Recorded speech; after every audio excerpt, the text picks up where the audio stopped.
అందరికీ నమస్కారం. Welcome back to rainbow home cooking. ఈరోజు మీ అందరికీ ఈ వీడియోలో గోంగూర పండు మిరపకాయ నిల్వ పచ్చడిని చాలా సింపుల్గా చేసి చూపించబోతున్నాను. టేస్ట్ చాలా బాగుంటుంది.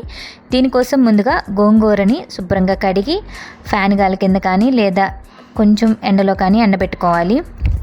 పండు మిరపకాయలు 250 గ్రామ్స్ తీసుకున్నాను. పావు కప్పు వరకు పొట్టు తీసిన వెల్లుల్లి, ఇంకా చింతపండు ఒక టమాటో సైజ్ అంతా తీసుకున్నాను. ఒక 30 గ్రామ్స్ అలా ఉండొచ్చు. తర్వాత గోంగూర 3 కట్టల వరకు తీసుకున్నానండి. 250 గ్రామ్స్కి 3 కట్టల వరకు గోంగూరని తీసుకున్నాను. ముందుగా కొంచెం ఆయిల్ వేసుకుని ఈ గోంగూరని ఫ్రై చేసుకోవాలి. గోంగూర ఆరబెట్టేటప్పుడు తడి లేకుండా చూసుకోవాలి. గోంగూర ఫ్రై చేసుకునేటప్పుడే దీనిలో చింతపండు కూడా యాడ్ చేసేసుకోవాలి.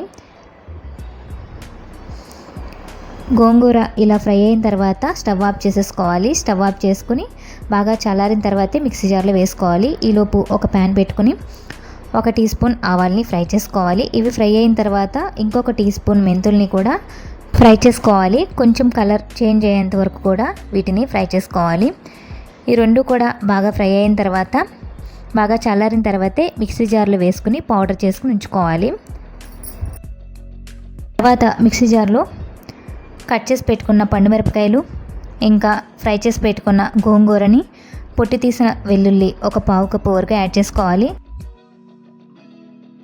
ఉప్పు రుచికి సరిపడినంత యాడ్ చేసుకోవాలి. నేను 4 టేబుల్ స్పూన్ల వరకు వేసుకున్నాను. ఇవన్నీ కూడా గ్రైండ్ చేసుకుని ఒక బౌల్లోకి తీసుకోవాలి.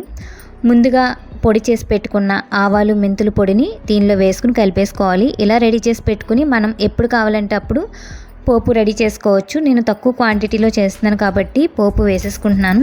ఇలా 1 డే అంతా ఇలా ఊరబెట్టుకున్న తర్వాత దీనికి తాలింపు యాడ్ చేసుకుంటున్నాను.